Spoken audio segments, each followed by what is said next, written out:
Good morning, doctor. Good evening, doctor. Hello, good morning to all of you in Chicago. Yeah, good morning, doctor. Thank you so much from all Hanuman Mandir family. We are all here. Yeah, So, I just wanted to introduce us. We are Hanuman Mandir of Greater Chicago in Illinois, USA.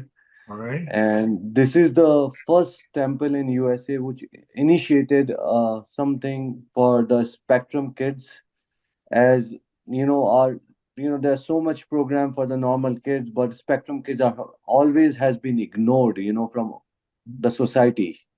Okay.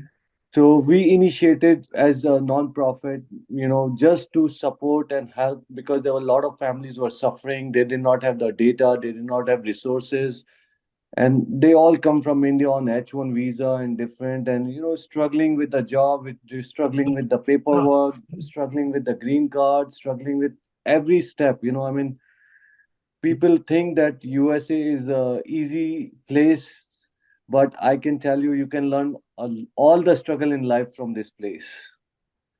And so far, we have, we started with 4 kids. On August 8th of August, we initiated this program, and the first class we started on August 17, 2024. And with God blessing, till now we have almost 25 to 26 kids. And we have a lot of volunteers, a lot of devotees, and there are 3 members which are very working diligently. I mean, everybody, all the parents are working also, but the main people, we have Bharat Bhaiya and Achitya and Priyanka sister. They are all working very hard to make help and change the society and bring more happiness. We noticed that a lot of parents were in depressed because here we don't have any domestic help. So we have to struggle to do driving, taking to the hospital, taking to doctors, and I mean every step there's a struggle. So we found you, and everybody is so excited to hear from you and see what you could. I mean, everybody is looking for a hope that their kids can have some change. They can communicate. I mean, most of the kids what we have is all non-verbal. So sometimes it's get very frustrating that they want to say something and nobody could understand. So I'm gonna give it to all the Priyanka man. I'm gonna give it to Priyanka man. She's in the part of the hospital. She's also very supporting. And she has a kid also who's in a spectrum and doing very good with Hanumanji blessings. So I want to give it to the Priyanka man and she can talk. I'm home. Priyanka man, are you here? Yes, I am. Hey, Dr. Alok. hello, hi Priyanka. Dr. Alok, namaste, namaste. Thank you so much for giving us this opportunity to talk to you. I think we gave a very nice introduction. I would just add a little bit. We are a group of 23 families, and we meet every Saturday for like 1 or 2 hours to support each other. Personally, my son, he will turn 6 in November. He is he's not on the spectrum right now, but I'm pushing it very hard to get him a diagnosis, so that I'm not worried about whatever label he gets, but more worried about the services. But most of the kids in this group, my son Devansh, he is globally delayed in all the other areas. The only thing is spectrum, and I'm sure he will get a diagnosis soon, keeping in keeping in mind the challenges he faces. And all the other kids, they are mostly on the spectrum. And right now, we are trying to gather as much information as possible. What is the role of this regenerative medicine or this cell therapy in autism? The major struggles are speech and, of course, behavior. So yeah, and thank you once again, Dr. Alok. Thank you, Larissa. I don't know if you are there, but thank you so much for putting this together. It really means a lot. All right. Um, with your permission, may I begin the presentation? Yeah, sure, Dr. Alok. All right. Um, so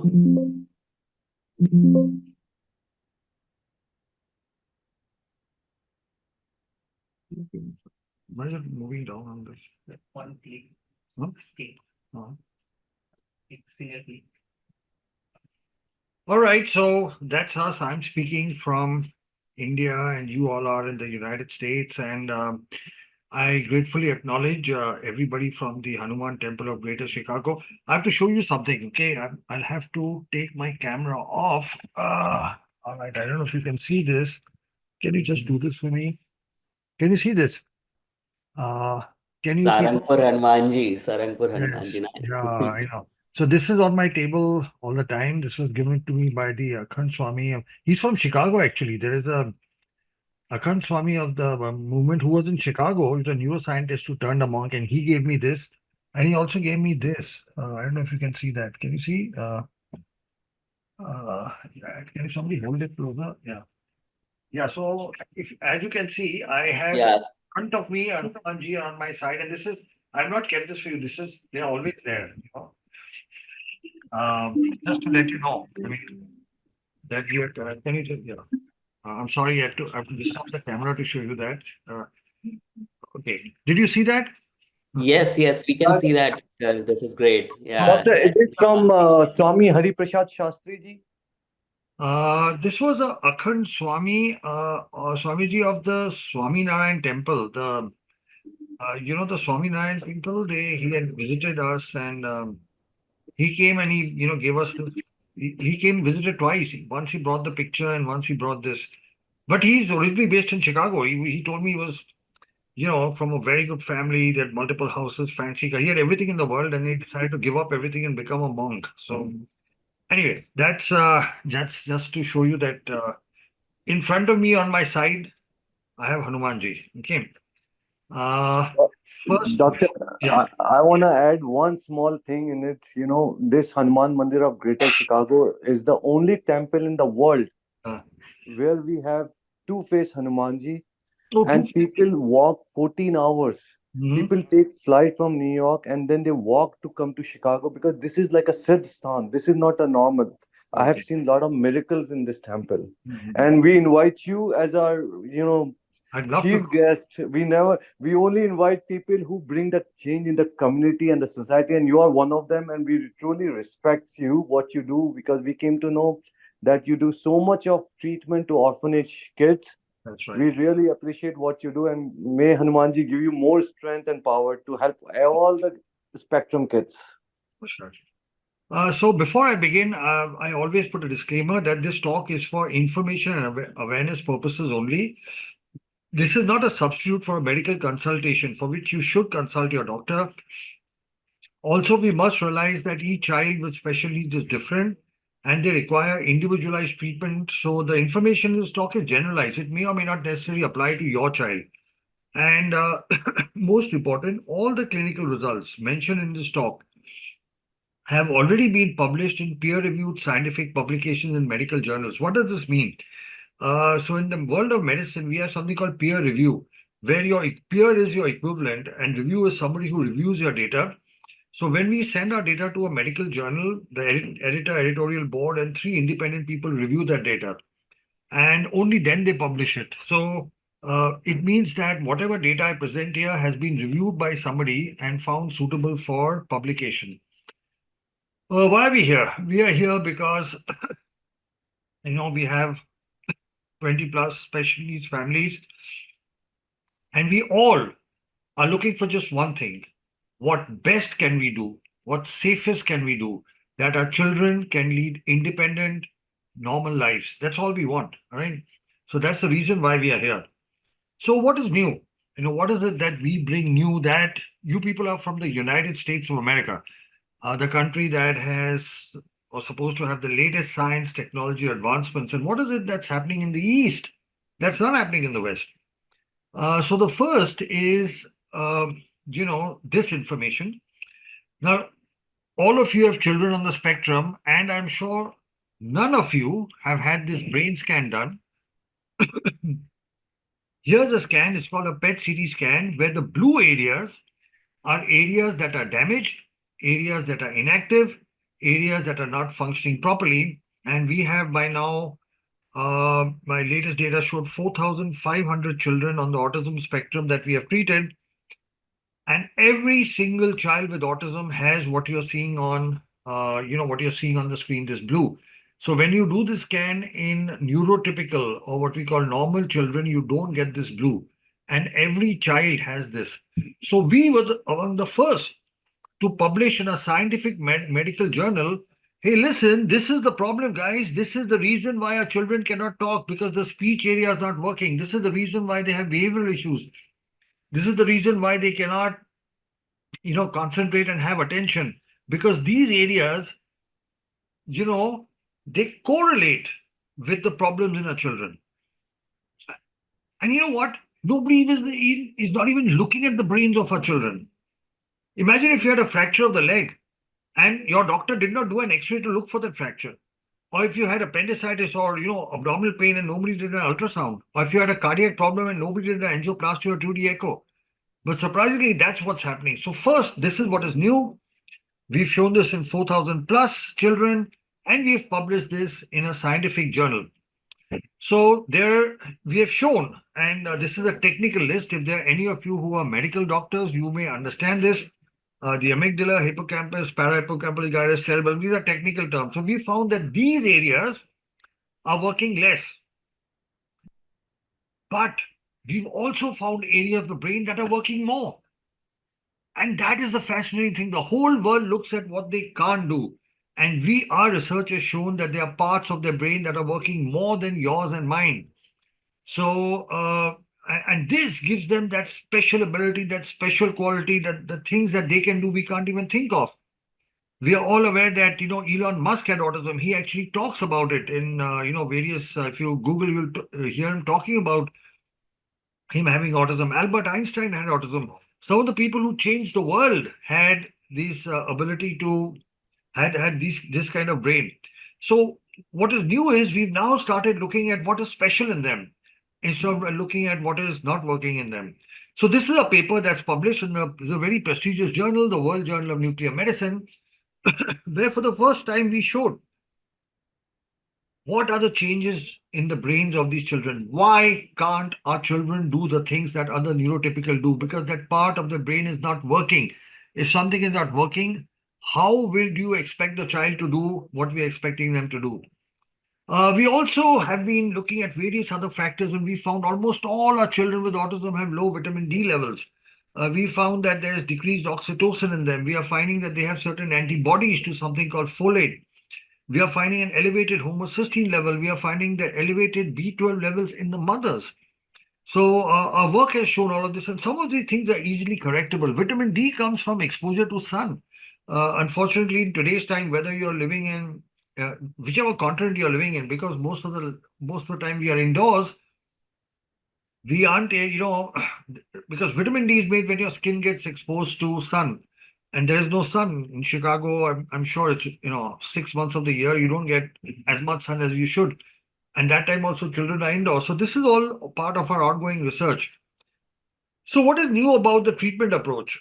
So it was an old thinking, 150-year-old thinking, that once the nervous system is damaged, it doesn't regenerate. But the new thinking is some regeneration is possible through cellular replacement and repair. So what are the newer treatment options? There is what we will talk about. We'll talk of regenerative medicine, cell or stem cell therapy. But the other things, there's oxygen-based therapies like hyperbaric oxygen and ozone therapy. These are easily available, but not being given to our children in North America. There's a comprehensive rehab program. Again, here there's a problem. In India, for example, at our institute, our children get occupational therapy and psychological therapy and ABA and speech therapy and special education and art therapies and aquatic therapies. Unfortunately, both in North America, that is United States and Canada, these therapies aren't easy to get by. It takes months to get a diagnosis. It takes months to get an appointment for speech therapy. ABA is available because in America, ABA sort of dominates the whole rehab scene. But what these kids need is comprehensive. They need all of it. Unfortunately, we are finding they get a lot of something and they don't get other things. Then we are finding a relationship of the gut to the brain, and we have now evolved a gut cleansing program that we'll talk about. Then we find just simple correcting of micronutrients, that also helps. And there are a couple of other things. So I show you this slide. Can you see this? This is a fracture, a bone. Okay. This is the leg, this is the ankle, and you can see both these bones are fractured. And I ask you, God forbid you were to have this fracture, would you do physiotherapy on this broken bone? You wouldn't, right? You'd go to an orthopedic surgeon, he would put plates and screws, and now you do physiotherapy. Unfortunately, this is exactly what we are doing in our children. Now, this is a PET scan of a child with on the spectrum. The blue is the area that's not working. And we are expecting the child to do things. We are doing rehabilitation on this damaged brain, expecting the child to do things that the brain cannot. When the speech area is totally inactive, you can do as much speech therapy as you want, and you're not going to make the child talk because the brain is inactive. But what if you could make the brain active? You can see this is the same child after cell therapy. You can see the brain has started getting activated. You can see here the mesotemperature. You can see it's all getting green. Now you do rehab on this damaged brain and you're likely to see much better results. So this is what is new. First, let us look and identify what is happening to the brains of our children. For almost all of you, this has not been done. And once this is done, let's fix it, repair it, and then do rehabilitation on this repaired brain. So we look at autism spectrum disorders. The thing I'd like to point out to you is the increasing incidence. So look at that. In 2004, the incidence, these are not my figures, these are figures of the CDC USA. This is a graph from their website. You can go to the Center of Disease Control, CDC, all are familiar with. And this is information from their website. So 2004, 1 in 166 children had. And in 2024, it's close to 1 in 36. Now just look at that graph and something is wrong. Something is fundamentally wrong in the way we are living our lives, that the autism is increasing so much. And, societies, politicians, leaders, regulator, policymakers, and people like yourself need to do something about it, because at this ratio, if it is like this in 5 or 10 years, you can imagine if you just extrapolate this graph, take it to 10 years ahead, I don't even have to say what will happen to our societies. This is data from the United States CDC. This is not data I've made up. This is from their website, which means presently there are 70 million people on the spectrum. That's 1% of the world's population, by the way. We are 7 billion people, so 1% of the world's population. So now, having given you a little brief about autism, we look at neurorehab and the importance. So the brain is like a computer. A computer's got hardware and a computer's got software, right? You all agree. Now, what our treatment, regenerative medicine, does is it fixes the hardware. The software has to come from rehabilitation, which unfortunately is not available to the extent it should be. What is available is excellent, but everything is not available. So our stem cells will repair the hardware, but rehab and teaching at home will put the software. So home is very, very important. What you teach the child at home is extremely important. So among the rehab, one of them is ABA. I won't go into details. You're all familiar with this. ABA is based on the premise that every behavior has an antecedent effect and a consequence. And when you modulate that, you can change behavior. So that's like the ABA room in our hospital. Then there's occupational therapy, which you're all familiar with. Now, occupational therapy has got several components, from activities of daily living, play therapy, social skills, cognitive behavior, vocational, etc. And that's our occupational therapy room. And then there's sensory integration, which is a part of occupational therapy. That's extremely important because our kids have a lot of sensory issues. Some of them you may not even be aware of. And you wonder why your child is the way your child is. But actually, there's a whole lot of sensory misprocessing happening. So that's the SI room at our institute. And then speech therapy. Now, the focus earlier was verbal speech. The child should be able to talk. Okay, and now there is a shift that is happening, is they should be able to communicate. Okay, now they're slightly different. We use speech to communicate, but what if the child could communicate? Okay, even if the speech was inadequate. So there's a shift happening in the speech therapy world. So that's speech therapy happening, and then physiotherapy. Now, it is a belief that autism kids do not need physiotherapy, which is wrong because we are finding that a lot of them have motor coordination issues, clumsiness, tone problems, gait, postural instability. And so we realized that physiotherapy is extremely important for them as well. And this is not given, given because the general belief is kids with autism don't need physiotherapy. We believe they do. So, and then aquatic therapy, and we found this to be extremely, extremely useful. You can see the list of all the improvements that happen with it, from posture, sensory, social, cognitive, attention, tolerance. Sleep is one thing that there are a lot of research that shows it improves their speech patterns and also hyperactivity. Aquatic therapy is not swimming. People think aquatic therapy is you put the kid in water. No, aquatic therapy is rehabilitation in water. It requires a skilled rehabilitation therapist who will actually give therapy in water. And this is the aquatic therapy section in our institute. Then there are a lot of art-based therapies which could be useful for music therapy and art therapy, etc. So this is just to show you that what our children need basically is comprehensive rehab. They need all of this, not part of this. They need all of this. Just like in your diet, you need proteins and you need vitamins and you need fiber and you need carbohydrates, you need fat, you need a blend of everything. Our children need it all, and it's not available to them. After cell or stem cell therapy, the need for this becomes even more because there's a brain that's got activated and it needs all of these that you're seeing on the screen. Now we'll come to the topic of cell or stem cell therapy. So what exactly are stem cells? So just like the stem of a tree gives rise to branches, leaves, flowers, and fruits, there are some cells from which all the other cells of the body can be formed, like muscle, brain, blood, nerves, etc. So the cell which can become any cell, that is referred to as a stem cell. So what basically is stem cell therapy? Basically, it involves we use healthy, good cells to replace damaged cells. So like this is the damage in a child with autism.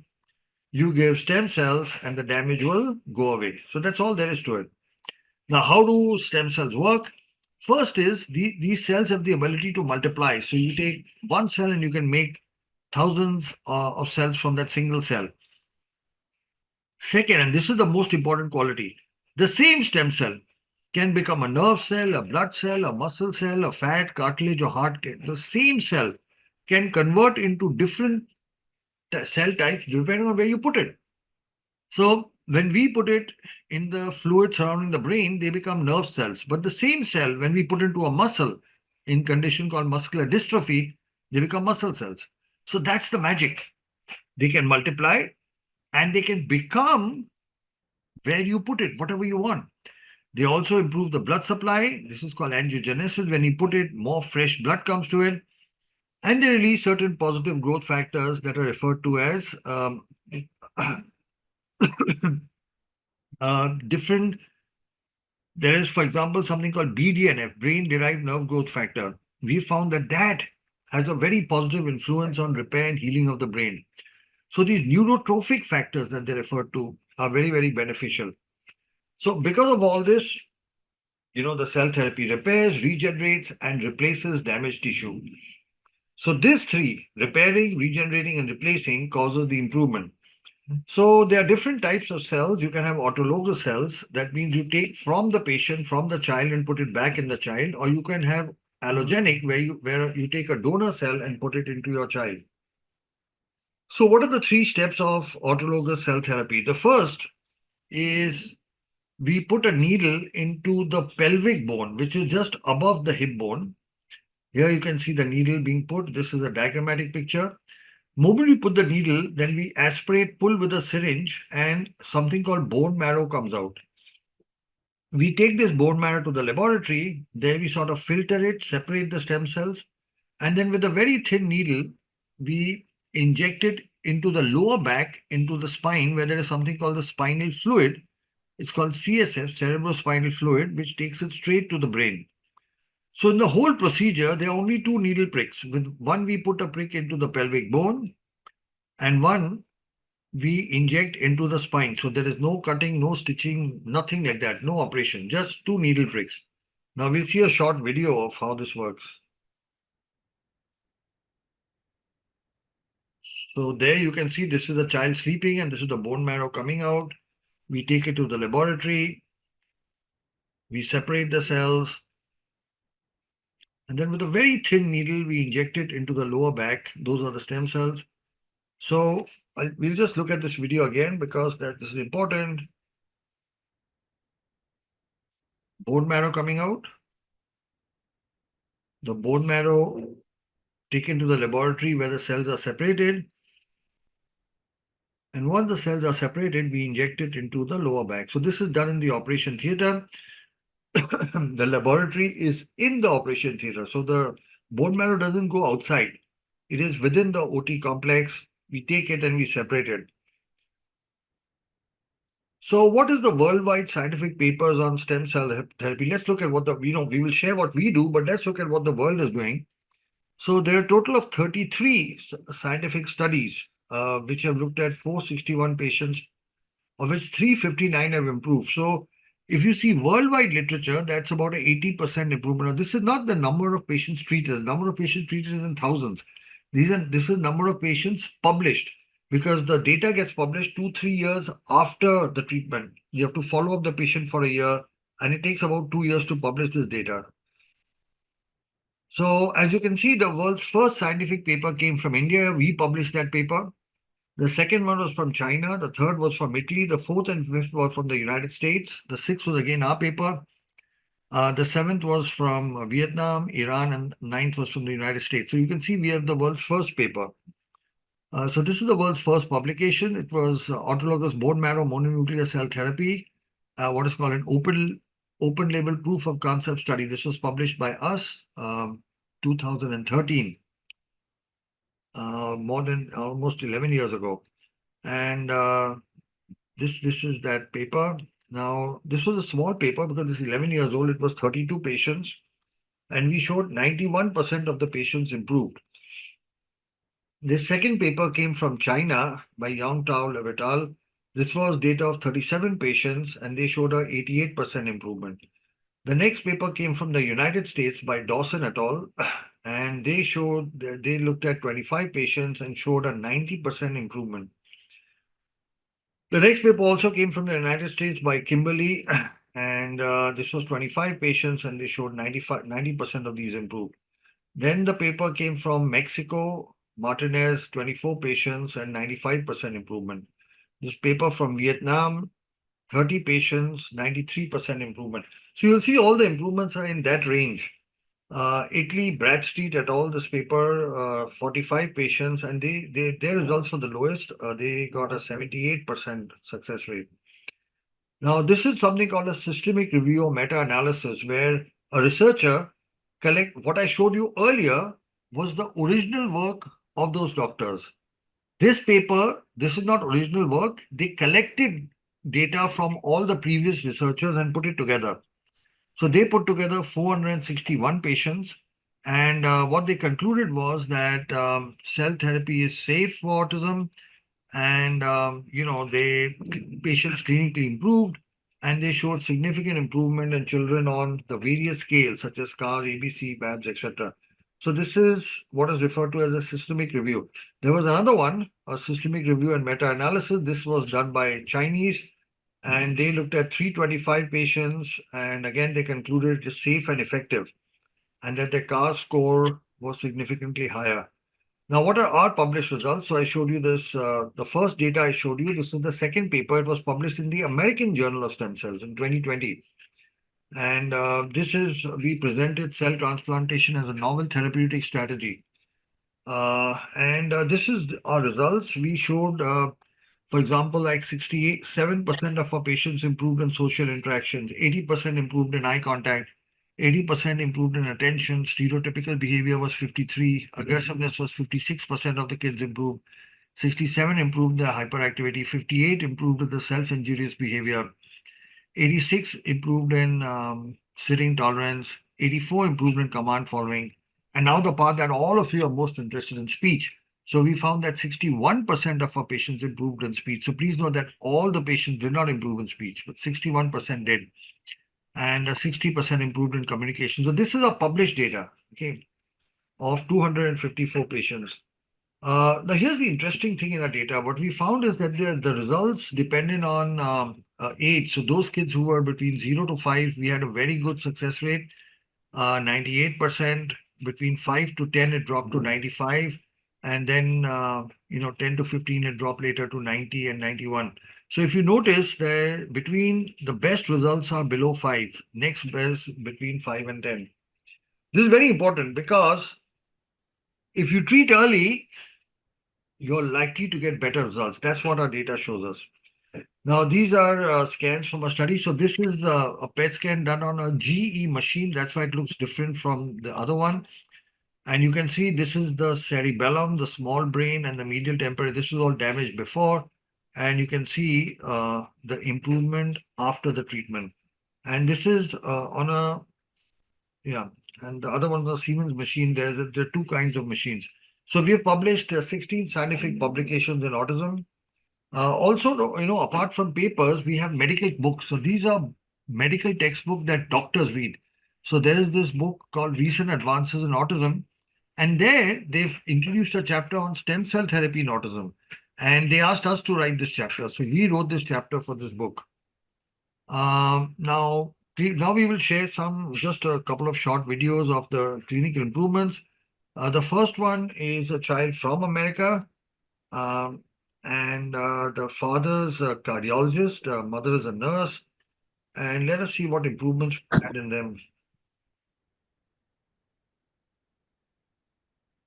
They're from Kentucky, and I couldn't get him to engage with me. I couldn't get him to give me eye contact. Over time, he started to lose a lot of vocabulary. Right around 18 months to the age of 2 years, he just slid backwards.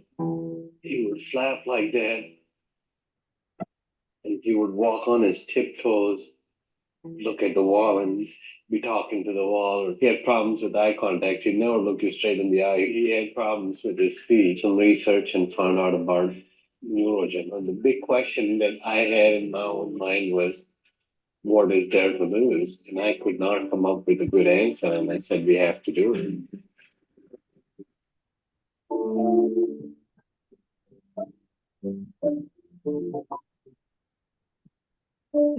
We started seeing better eye contact, definitely a difference in his engagement with us, with his sibling, his mood. He was so much calmer. Now he's all about taking his own shower. I have to just prompt him to get out, but he'll wash himself and he'll put his clothes on. It's all the PET scan images. I can't tell you the word. We were just so excited and thrilled. The areas that were hypoactive or non-active were warm. There was activity there. Ganesh has gone from very important, from the third grade third grade, 4th month reading level to a to seventh a grade, 7th grade, 1st month reading level in 5 5 months. From a third grade to a seventh grade, 5 months after stem cells. And now look, he's getting all A+. Got a GPA of 3.8. His autism is completely reversed. Now this, speech is normal, behavioral issues are reduced. He's at a normal school, topping his school, getting A+. And most interesting, is just speaking to his father a couple of years ago, some time ago, he traveled all over Europe by himself with his friends, without his parents. So now he's in a position to travel across continents. And he's doing very well in school. He's completely off the spectrum. So that is a child from America. We will look at, for all of you, I can imagine how difficult and challenging it is to look after one child. And the next story I'm going to tell you is a mother who had triplets, all 3 with autism. And prior to that, she had 3 daughters. So after 3 daughters, she has now triplets and with very severe autism. And let's look at her story and how her kids have benefited from. We went to different doctors, we went to different hospitals. And when I brought it up, they were like, oh, no, no, no, no, no, don't worry, because they are boys, they are triplets, they were premature. I would be walking out and I'm like, bye. No child is crying, no child is waving back by. And by then, for sure, I knew that they should be doing that. Children had this behavior of disappearing. In fact, Eric disappeared 3 times in the middle of the night. The biting, the spitting, the scratching. How are we going to stop this behavior? We went to see the neurologist, and in 5 minutes, he said, these children are autistic. As parents, it was very traumatizing. First of all, we didn't understand what autistic.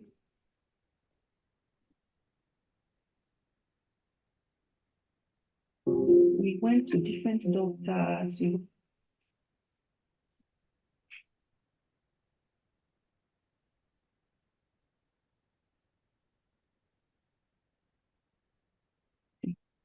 As parents, it was very traumatizing. First of all, we didn't understand what autistic means. So I decided to really get to read a lot about autism. I remember the first time I read about stem cell. I was like, wow, this is really good. We had a lot of questions which we asked, and we got very clear answers from Dr. Sharma. The day of the stem cell itself came. Actually, I was a bit anxious, of course, but really I didn't have fear. A bit of apprehension, anxiety, of course, as a mother, but I knew they're in good hands. We put a needle in this pelvic bone, and then we take out the bone marrow, which is the fluid inside the bone. The pure stem cells, once they are ready, a thin needle is inserted into the lower back. We inject the stem cells into the cerebrospinal fluid. It flows all the way up to the brain. Things that would have taken probably years to be accomplished in my sons, in like 8 months' time, we've really been able to come very far. They used to defecate on their clothes, but now they can use the toilet. We've seen a lot of improvement in terms of spitting. The tantrums have reduced. Sleeping used to be a problem before, but at the moment, he is taken to his bed, takes a few minutes, and he is asleep. See my son's cycle. We try to make them understand what it is to peg and equipment. But after stem cell, when we arrived in Kenya the following day, when we went out, and these guys would cycle.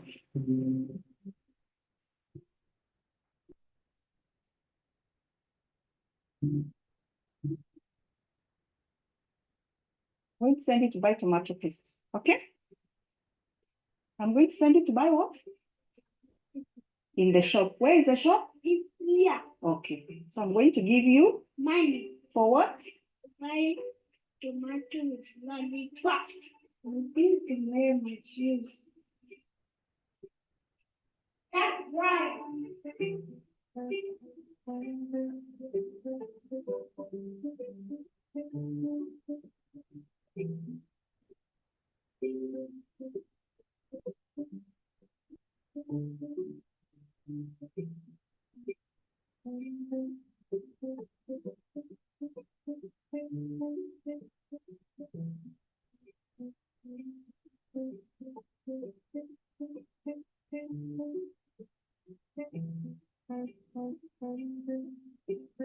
Parents ask me, so if you really think stem cell works? And I'm like,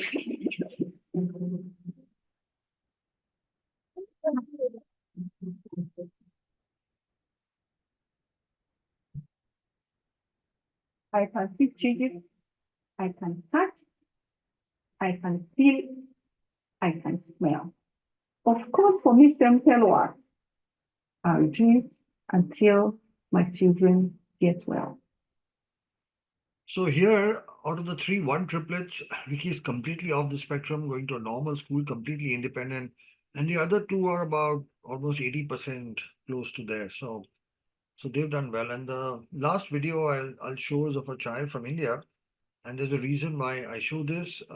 Here's a child, one of the earliest patients we have treated. And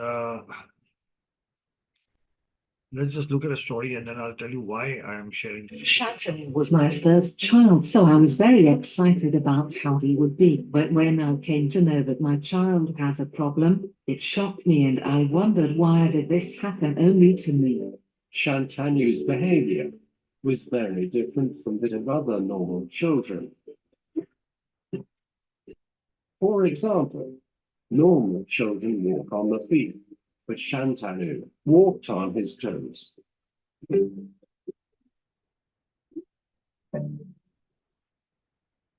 It has been 2 months since Shantanu's stem cell therapy. There have been many changes and many improvements. His hyperactivity has reduced drastically, and his attention span has improved a lot. He sits patiently in one place. He has started coordinating with his sister very well.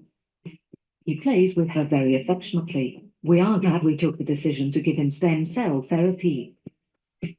It has been 6 months since the stem cell therapy. Shantanu has shown a lot of improvements. His hyperactivity is almost as good as non-existent. His handwriting has become much better. His eye contact has also become better. I have never seen Shantanu dancing, but now he takes a keen interest in dancing. He also likes to listen to music. He can now fold clothes. Earlier he was not able to fold even a handkerchief, but now he can easily fold blankets. He helps me in cutting vegetable and in cooking too.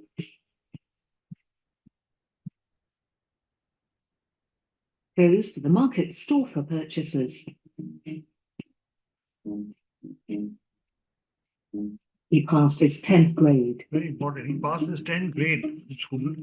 There have been improvements in many other aspects as well. For example, this emotional quotient has also increased. Now he hugs us very affectionately, calls me mother. Now he takes tuitions of other special kids. These are deaf children, and now he is taking tuitions for deaf. The child who could not speak himself at one stage is now taking tuitions for deaf children.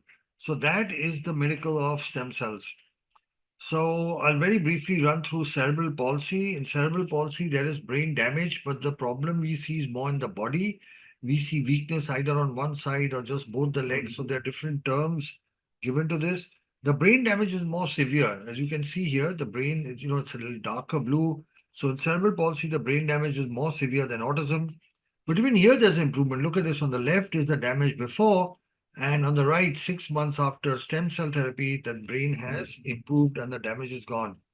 And this is a paper that was published in Stem Cell International. This wasn't the world's first. In autism, we had the world's first paper. In CP, it wasn't the first, but we published our data here. We've got 15 scientific other papers. In this European textbook, Cerebral Palsy Challenges for the Future by Intech, they've introduced a chapter on stem cell therapy for cerebral palsy. And again, they invited us to write it. So when book editors are looking for who should write the chapter on stem cell for autism or CP, they request us to do so. So here's a video of this child from Kenya, totally wheelchair bound. You can see his state. He could not use his hands. He could not use his legs, totally wheelchair bound. And now you can see after he came to us, how much he has improved. He's now able to stand. Earlier he's able to stand, he's able to, wear a shirt. All this was impossible before. You can remove a t-shirt, put something in a bag. Earlier he could not use his hands only, they were not moving. And, like he can open a fridge, take out a bottle of water, open and drink himself. This is something so big. This is that you can see now that he is... So, I'm sorry. So there you can see a child who was totally wheelchair bound is now walking close to independently. So this again is the miracle of stem cells. So now a question in your mind must be, well, this is all the nice stuff, but, is there a dark side to this? Are there complications? Are there adverse events? And like everything in life, there is no medical treatment without complications. Fortunately, with our procedure, because there's no surgery involved, we are using the child's own cells. We've not had any major adverse events or complications, and no child of ours has become worse than what they were before. However, There are some minor, what are the difference between major and minor? Major is some adverse event which you cannot undo, like some damage which is permanent. Minor is something which is reversible. So among the most significant is 3% of our children who already have epilepsy in the past. Well, the epilepsy can increase after the treatment. So this is the, according to us, the most major adverse event, but it's in 3%. And in those kids who already have epilepsy or the EEG is abnormal. 10% of our children get what's called a spinal headache, but this comes immediately after the treatment and lasts for 2 days. This, if it happens, happens in the hospital. It doesn't happen at home. It happens immediately after the treatment. The child gets a headache. It's a peculiar headache because it goes away on lying down. It only comes on sitting. So the child will just continue lying down for 2 days. There can be a vomit associated with that. So that's one thing. And, nausea, vomiting, local pain, etc. So now there is something called the ethical aspect of our work. To just let you know that all our cell therapy work is done with permission from and oversight of a health ministry. That is, our FDA is called, in India, the FDA is called CDSCO, Registered Institutional Ethics Committee. So we have an IRB, or Institutional Ethics Committee, that monitors our work. Now, after cell therapy, I'd like to introduce, I spoke of rehab, I spoke of cell therapy, and now the last part is integrative therapies. So these are the various integrative therapies: hyperbaric oxygen, ozone, gut cleansing, diet, acupressure, supplements, and microvitamins. We just look at them briefly. So there is something called hyperbaric oxygen therapy. You may all have heard of it. You know it as HBOT.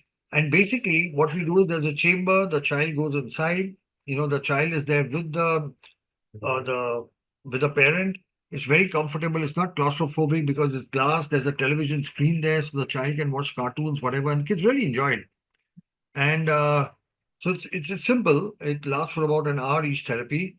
So how does it work? See, normally, right now, you and I, we are breathing oxygen at 1 atmosphere pressure. At 1 atmosphere pressure, see, this is our blood. Our blood has got red blood cells, white blood cells, and there's a liquid called plasma.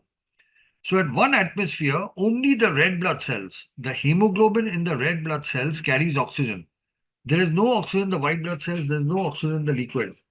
However, when you give oxygen under pressure, the entire liquid gets full of oxygen. So much more oxygen travels to the tissues, and this helps in healing.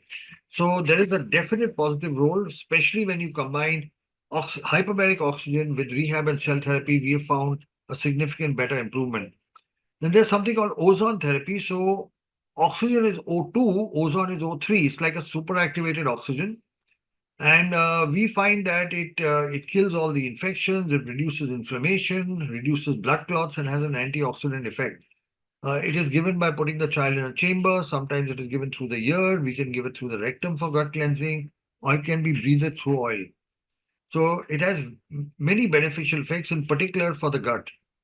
Then micronutrient supplementation, we found that, you can see that list: magnesium, calcium, zinc, selenium, all the vitamins, in particular vitamin D. So we found various amounts of these are less. So when we come to our institute, we actually look at all of these and we supplement only what is required. The problem is many doctors, especially in the West, they have one size fits all. Everybody gets the whole basket full. We don't do that.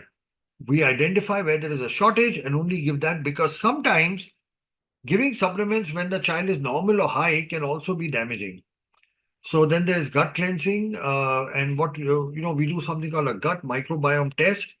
With this, we specifically identify what is the nature of infection, because some kids have a viral infection, some have a fungal infection, some have a bacterial infection. So we identify that, and then we specifically treat, and this takes a couple of months because it's a slow process afterwards, but this is done at home itself. We use prebiotics and postbiotics, and then we use rectal ozone to clean the gut. And in older children, we can do colon hydrotherapy, but that's in adults. So we believe gut cleansing to be an important part of management of autism spectrum. We focus a lot on diet and nutrition. This is all that you all must be familiar. What are the foods to eat and what should be avoided? So I don't have to tell you this, but you all know that pro and prebiotics are good. A ketogenic, gluten-free, casein-free diet. There are a lot of papers that show that curcumin and camel milk are beneficial. Obviously, the foods to avoid are sugar additives, pesticides, etc.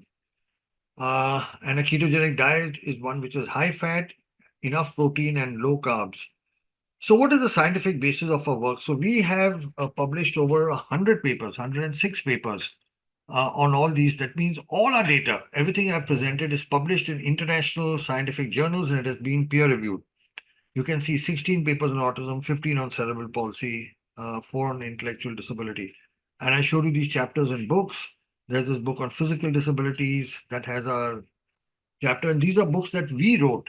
So initially, we started writing books for doctors. So the first few books, stem cell therapy for neurological disorders, muscular dystrophy, etc., these were for doctors. And we found that there were no doctors reading our books. You know who was reading our books? Yeah, you guys, parents reading the books. But these books were very technical and difficult, very heavy books to read because a non-medical person can't read. So then we started writing for parents. So we have a parent guide for autism, a parent guide for cerebral palsy, a parent guide for muscular dystrophy, etc. And all these books, hard copies and soft copies, are distributed free of cost. We don't charge for any of our books. You can download them free of cost from our website. If you request physical copies, we send them as well. We have treated close to that. It's now become, so today we treat about 50 patients and our number was 14,800 today. So over 100 countries and over 14,500 patients from all the 6 continents of planet Earth. So my conclusions are that neuroimaging technology is giving us greater information about which parts of the brain are affected. You know, just that. You know what parents tell us? When they come here and when we do the scan and they see which part is damaged, and when they are explained why their child can't talk, it is such a sense of relief. They're not happy, but for the first time, they know why their child is the way their child is. You can see it, and these are color scans. You don't have to be a doctor to read them. There are only 3 colors. There is blue, which is damaged, green, which is normal, and yellow, red, which is working more. So just knowing, having a look into their brain is very, very informative. Then we believe that multidisciplinary rehabilitation and medical treatments help in reducing symptoms. So this is stuff which can be done in your cities, in your towns. We need to have multidisciplinary rehab. I understand it's very expensive, but it's mandatory. And what I spoke of today, adult stem cell therapy, it is safe and effective. If you notice, I put safe before effective, which for us safety is paramount for both autism and cerebral palsy. And so this is what we have looked at today. We've looked at new brain imaging. We looked at comprehensive rehab. We looked at cell therapy. We looked at integrative therapies. This is what we looked at. So when you're told that nothing can be done for your child, that is incorrect, wrong, outdated information. There is a lot that we can do. We can look into their brains. We can study their biochemistry. We can offer them comprehensive rehab. We can offer them integrative therapies. We can offer them safe and effective cellular therapies. We can give them an option and opportunity to be able to lead independent lives. It is their right. It's their fundamental right, and I see no reason why they should be deprived of it. So what we've noticed also is that best results are achieved when, as parents, we have an absolute acceptance of the child the way the child is. You have to remember that your child is not less than, your child is different, right? So what we have found is our kids who've done very well, the parents completely accept. We all love our children, but sometimes we don't accept our children the way they are. So that acceptance is very important. A complete understanding of what is happening to the child. So you must read, get information, and that's why we've written all the books, parent guides. Everything that you would want to know is available in them, from what causes autism to what's happening in the brain to the symptoms to simple home treatments. What we have found is when the whole family works as a solid team, the results are much better. And this is something that we've just noticed, that the whole family working in sync. We have found that the role of the father is, earlier we used to believe the role of the father, the mother is more important. Now we are realizing that the role of the father is actually equally, if not more important, because especially the boys, they look up to their father for behavior. So we find that fathers who spend 2 to 3 hours a day with their children tend to do much better than fathers who can't find time for their children. We have found that families who have the whole day scheduled properly, because these kids like a structure, a fixed time for breakfast, a fixed time for lunch, a fixed time to go to bed, a fixed time to watch television, a fixed time with a mobile, have a structured day. And then you will find that they get in sync with the day. Cellular therapy, which I just explained to you, is very beneficial, comprehensive rehab. Correction of the micronutrient imbalances. So this again, we found it to be very, very useful, and this can be done, by your doctors back home. And the integrative oxygen-based therapies that we discussed. So I'm talking from India. You are in the United States, and I'll just share two short videos. And we are the two biggest democracies. I'm going to share two videos of the views the Prime Minister of India and the former President of the United States have on cell therapy. So listen in. Just before we begin that, just to let you know that in a book that I have written, this is a book written by me on muscular dystrophy and the role of stem cells. Our Honorable Prime Minister Sri Narendra Modi ji has written a message. I'm very privileged that in a book that I have authored, we have an introduction from Honorable Sri Narendra Modi ji, who's a big believer in stem cells. And that's myself with the Honorable Prime Minister giving a copy of the book in which he has written the introduction. And I'll just play now a short video of Honorable Prime Minister Narendra Modi ji in Parliament talking about stem cells, and then former President Barack Obama talking about stem cells. मैं Japan गया, तो Japan मेरे कार्यक्रम में मैंने एक कार्यक्रम क्या जोड़ा, मैं वहां एक नोबेल लॉरिएट साइंटिस्ट याकामाहा को मिलने गया। मैं इसलिए किया गया कि उन्होंने स्टेम सेल के अंदर जो रिसर्च की है, मैंने जितना पढ़ा था तो मेरे मन में आया था शायद इनकी खोज हमारे काम आ सकती है।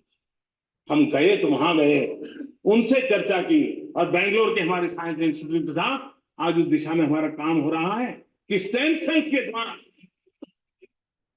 हमारे युवा साइंटिस्ट कुछ खोज करें। So that was the Honorable Prime Minister speaking in Parliament about stem cells, and let's see what President Barack Obama had to say. Scientists believe these tiny cells may have the potential to help us understand and possibly cure some of our most devastating diseases and conditions, to regenerate a severed spinal cord and lift someone from a wheelchair, to spur insulin production and spare a child from a lifetime of needles, to treat Parkinson's, cancer, heart disease, and others that affect millions of Americans and the people who love them.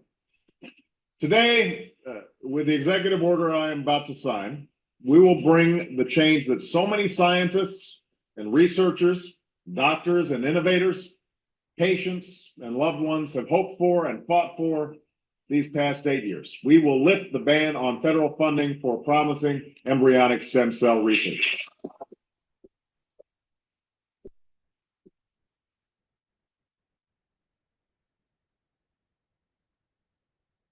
There's no finish line in the work of science. The race is always with us.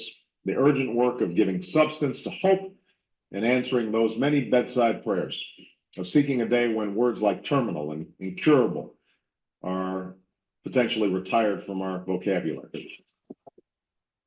So you heard So you heard the Prime Minister of India and the President of America talking about stem cells. So with that, I'd like to conclude my talk. I'm open for any questions. Priyanka, will you coordinate the question answers? I don't know who would do that. Yeah, sure, Dr. Alok. I'll go ahead. I have numerous questions from all the parents, but keeping in mind your valuable time, just feel free to stop or disconnect the call at any time. And the first question is, I know you mentioned PET scan, which I wanted to ask you. My son's MRI, it came back totally normal, but I know there is a high chance that PET scan is going to show the damaged areas.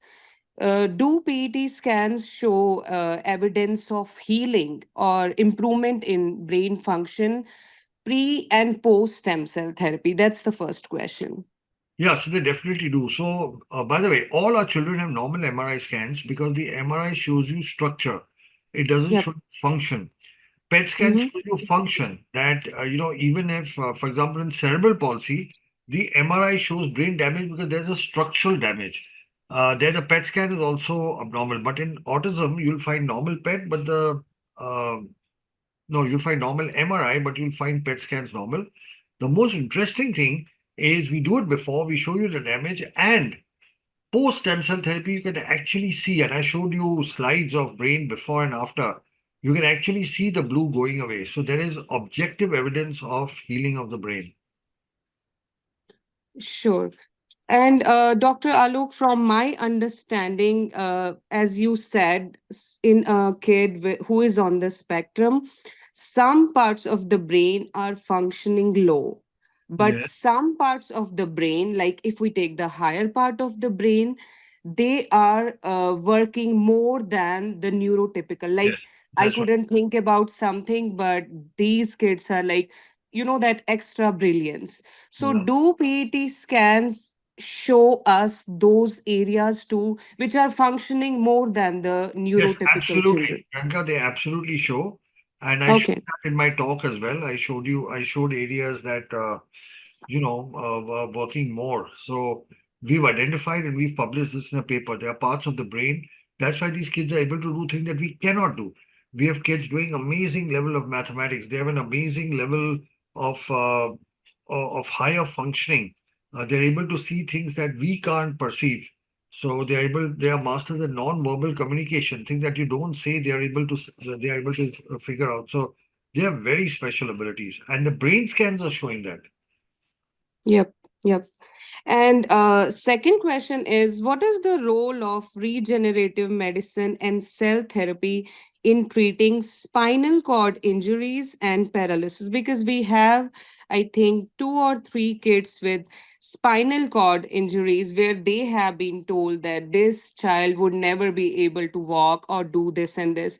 So, anything you want to share about the Yeah, role of we have cell an therapy? extensive experience. We've treated over 1,000 spinal cord injury patients, and we've got some very good results. But the results depend on the gap between the injury and treatment. So the lesser the gap, like those who we treat within a year, they have excellent results. We have all those people walking now. But the longer the gap between the injury and the treatment, the lesser are the results. So each patient is different. But yes, we've had several patients. There are people on wheelchairs who are walking now. Okay, sure.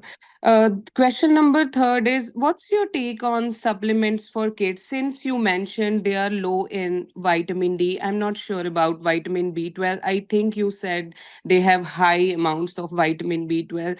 But what's your take on supplements? Because so many parents always struggle with, should we take this supplement? Should we take this? What do you have to say So about we have a that? simple take. We say do not give supplements without checking the levels.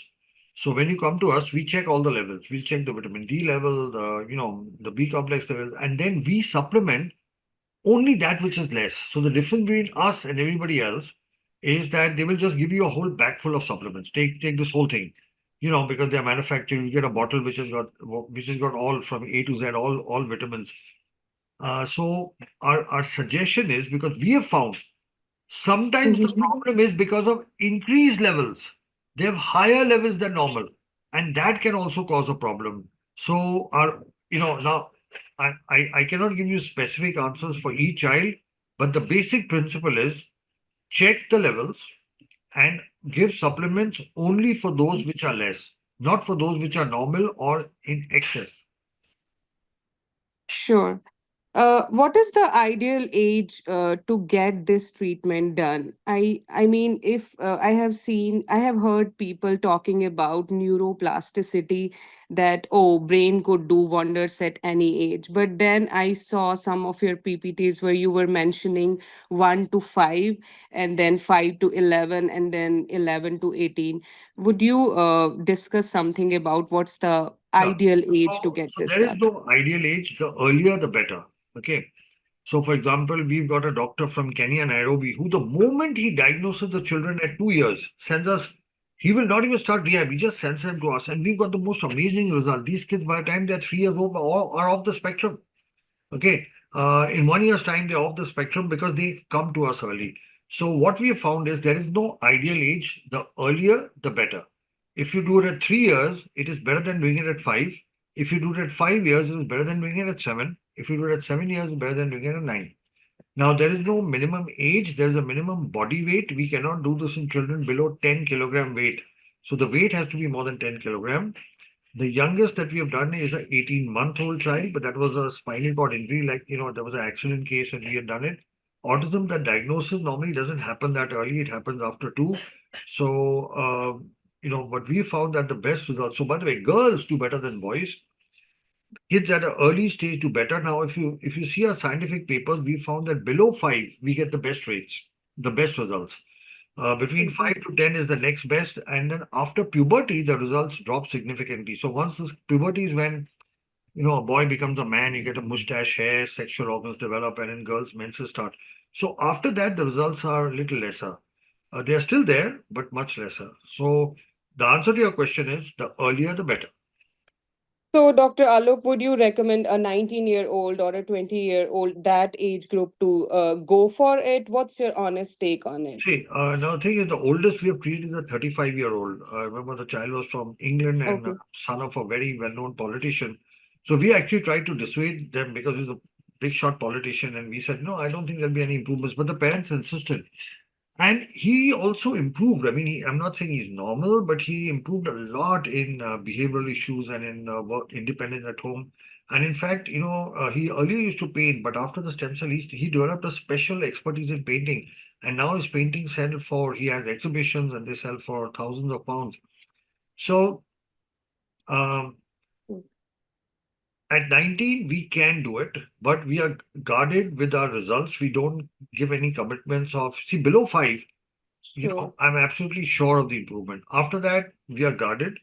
Now, the answer is yes, if we had done this at 10, it would have been better, but we can't do that. But if you don't do it now and you do it at 25, we'll get lesser results. So I would say, the child can't get worse than what the child is. Okay, if you don't treat, the child is going to remain the same. If you treat, there will be some improvements. I don't think at normal we can get the child off the spectrum. That's not possible, right? But at least there are some improvements in understanding and independent living. That means a child could go from severe on the spectrum to moderate or mild. Exactly. That's very correctly put. Yeah. Okay. And Dr. Alok, next question is, if we talk to parents in USA, everyone would have the same question that it hasn't been approved by FDA. So how are other countries doing this? So my question to you is, did whatever the FDA did they ban the stem cells, or was it more of the political controversy thing or the federal funding thing? I'm not sure if, because we always, as layman, we always think that they banned the stem cells. But when I read about it, it's like they banned the embryo, because there was still controversy going on with related to abortion and all such things. So I want you to explain So I mean basically, about FDA. in 1998, embryonic stem cells were discovered. So the embryo is when the mother's egg and the father's sperm comes together. It forms an embryo, and that first multiplies. And in the first 4-5 days of life, it's a grape-like bundle of cells. These are called embryonic stem cells. So at that time in animals, they were taking out these, stem cells, and they were using it for experiments. Now, as you're aware, the Roman Catholic Church does not permit abortion. And in fact, in America, you have this big abortion debate, whether it should be legal or not legal. It's one of the biggest debates in America because the Roman Catholic Church believes that life starts at conception. Once the sperm and egg comes together, it's a living person. And if you do anything to damage the embryo, you're killing a human being. Now, because the Roman Catholic Church was opposed to it, President George Bush banned the federal funding. He didn't ban stem cells. He said the federal government will not pay for embryonic stem cell research. And that too, embryonic stem cell research after that. They said if you've already made the embryonic stem cells, you can use it. So first, the ban was for federal funding. Second, it was for embryonic stem cell lines after that date. We are not using embryonic stem cells. We're using cells from the body. So comparing the two is like comparing, alcohol or, whiskey to homemade orange juice. There's no comparison. Both are beverages, but you can't say that that just because alcohol is restricted, homemade orange juice should be restricted. Now, I showed that video in the end, and I showed President Barack Obama reversing that ban. I don't know if you heard that video. he said, with this executive decision, I'm going to reverse that ban. And so that whatever ban was there was reversed. Now, unfortunately, in America, everybody thinks stem cells means embryonic stem cells. There's no comparison also to what we are doing to embryonic stem cells. The Indian government has separated the two. The Indian government has separated autologous. It says if you take from the body, put it back in the body, it's a procedure and doesn't come under the FDA jurisdiction. Our courts, we've had 2 court judgments, and the courts have said the same thing. Basically, they've said if you're taking an orange and making homemade orange juice, you don't need permission. But if you're making canned orange juice, if you're making Tropicana, you need permission to sell that. So companies that manufacture stem cells need an FDA approval because FDA is Food and Drug Administration. And a procedure is not a drug. In fact, last year in a court case, the FDA lost the case. There was a California Institute of Stem Cells and the court made a very beautiful judgment which said that procedures don't come under FDA. So they actually said that autologous procedures don't come under FDA. Then it went to appeal and again it was reversed and now it's back and forth in the appeal process. So it is stuck in legal jurisdiction. But that court judgment is amazing, which clearly said that surgical procedures don't come under FDA. Now, by the way, here's the interesting thing. In the state of Texas, the United States of America, in the state of Texas, there's a law, you can Google it. It's called Charlie's Law. Please Google Charlie's Law. And Charlie's Law actually permits what we do. It says that if you take autologous cells and put it back, they call it adult stem cells, it only puts 3 conditions. The person doing it should be a qualified doctor. It should be done in a registered hospital. And it should be done with permission of the Institute Ethics Committee. And it says for all chronic conditions, which includes autism, it uses the word chronic. That means something which is not treatable. So in America, in one state, Texas, by virtue of Charlie's Law, cell therapy can be done for autism, but doctors aren't doing it because they're so scared of litigation that nobody wants to. I asked the doctor that by law you're allowed to do it. Why aren't you doing it? Yes, kid, we are so scared. If something goes wrong, they will sue us for millions of dollars. So they are not doing it to protect their own backsides. They're whereas it's permitted in at least one state, there is a specific law that permits what we do, adult stem cells. So it's partly political, it's partly, multiple other things. Also, just to let you know that, most medical advances come, they are backed by pharma. And pharma is opposed, big pharma is opposed to us because when our children get better, guess what? They stop taking drugs. So who's going to lose out? Who's going to lose out? The pharma. So obviously, it's a threat to them. So the pharma doesn't support us. They don't do, they openly, they may not do things, but from the back end, they will, do whatever they have to do. And we are doctors and hospitals. We don't have the clout of big pharma. So there are multiple reasons. Also, one other reason which I can share with you is, see, most medical developments came from the West. You see, all medical sciences. It was either America or Europe, England it came from. Now, cell therapy, because the West, it did not make progress. It developed in the East. So India, China, Korea, Japan, we are the world leaders. And people in the West can't accept and digest, the fact that That's just colonial hangover. we reverse colonialism, so this is how it is. So it's complicated, but sure. All right, just to let you know that I have exactly 8 minutes more. At 9 o'clock, I have to attend to something else. So in the next 8 minutes, you can ask me whatever questions you have. Sure, Dr. Alok. So, most of the parents talk about inflammation, immune system problems, and they are picky eaters, not able to gain weight. Do you think stem cell therapy, after they receive stem cell therapy, we see a difference in their metabolism, in their dietary habits? You see a major chunk. Kids who are very selective about eating start eating much more openly, start eating more food. So the thing is, our digestive system is controlled by a part of the brain called the autonomic nervous system or the hypothalamus, which in most of the PET scans is blue. Now, once that improves, the whole digestive system also starts improving.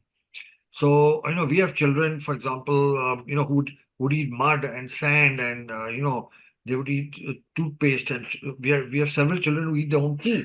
They will just poo and they'll just eat it. And it's quite, it's something very traumatizing for the parents. And after stem cell therapy disappears, just gone. Okay. So all these things go away. Yeah. Sure. Dr. Alok, do the effects of stem cell therapy fade over time? Do we see regression after some years, or do they Never or see do the good? regression. We never see regression except if the child has fallen very severely ill. We've had in some kids where they have very high fever or dengue, malaria or something. So then you have some partial regression. We've had some regression in children where the parents got divorced after the stem cell, and the child had to relocate with one parent. So in those kids we saw regression, but I don't think it was because of the stem cells. It was what was happening in their lives. But no, the answer to your question is except for severe physical or emotional trauma, there is never regression. Sure. Dr. Alok, what's your take on autologous versus donor cells? What works more? Like, do you recommend autologous, or do We you? use we use autologous because first it is your own child cell, so the body is likely to accept it better. The body always accepts its own cells better than outside cells. That's the first thing. Second, we take the fresh cells. So the answer to your question is, would you rather give your child take a fresh orange and give your child fresh orange juice, or would you rather give canned orange juice? I ask you. Okay. Obviously, you give fresh Yeah, orange juice. So when we take for the fresh. body is fresh, we take and within a couple of hours we put it back. Now, the donor cells first, they belong to somebody else we don't even know. So what these companies do is they go to various hospitals and Mm-hmm. umbilical cord that connects the mother and baby at birth. Normally, this is thrown away in the garbage. You know that, right? It is just cut and thrown in the garbage. So these people Yes. collect it and then they extract the stem cells from the umbilical cord. So they go to different hospitals. So when you take a donor cell, you don't know where it's come from. It could be from several donors, and we don't know which background where they've come Yeah, from. the matching. Yeah. Second, they are preserved. So whenever we put a preservative, that's a chemical. So the preservative Mm-hmm. for stem cells, there's only one preservative. It's called DMSO, and this is harmful to the brain. It's actually toxic to the brain. The preservative for stem cell. That is why you can't inject donor stem cells the way we do into the spinal fluid. You have to inject it intravenously. And when you inject intravenously, it goes from there first to the right side of the heart, then from there to the lungs, from the lungs to the left side of the heart, and then goes to Mm-hmm. the brain.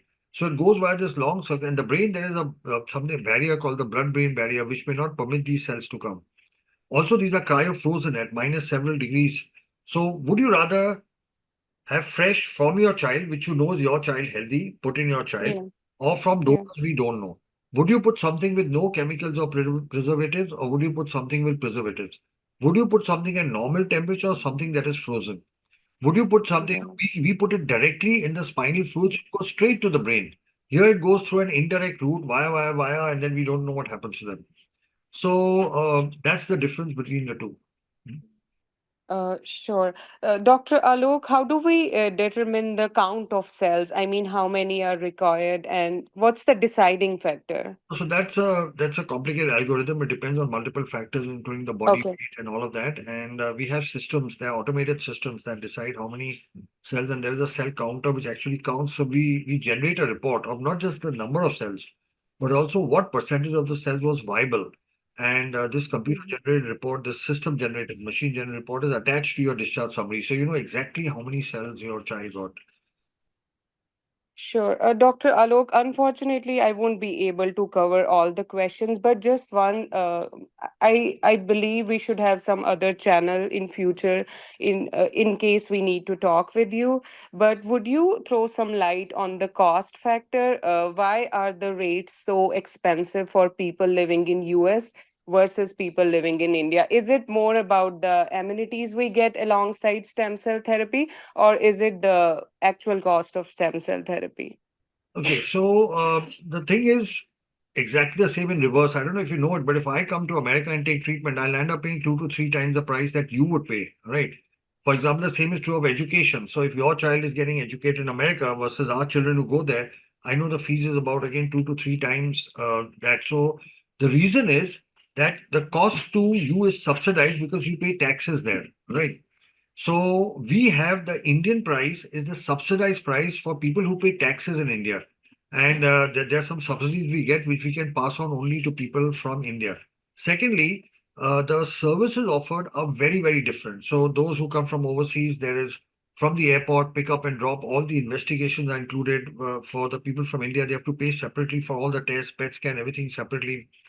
Uh, Then the accommodation type is again very, very different. So we have the ones who come from outside, they expect larger and a different kind of accommodation.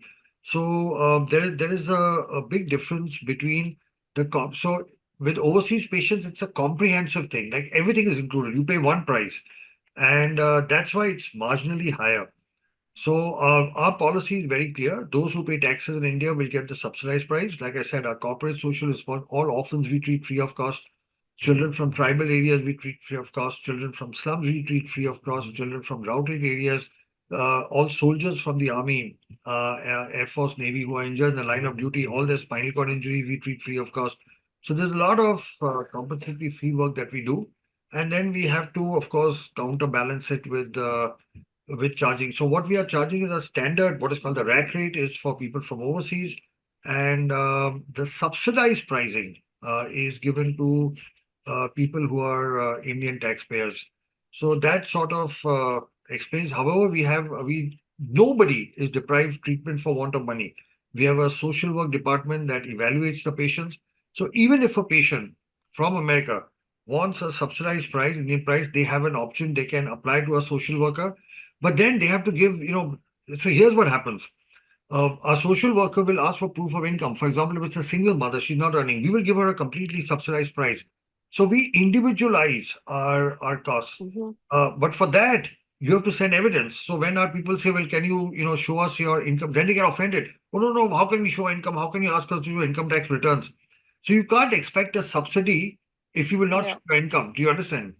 So I have to, Priyanka, unfortunately, I have something to do right away. So I have to leave. That's okay. That's okay, Dr. Alok. Thank you so much. So I will hand over to Larissa. Will you, you can communicate with Larissa.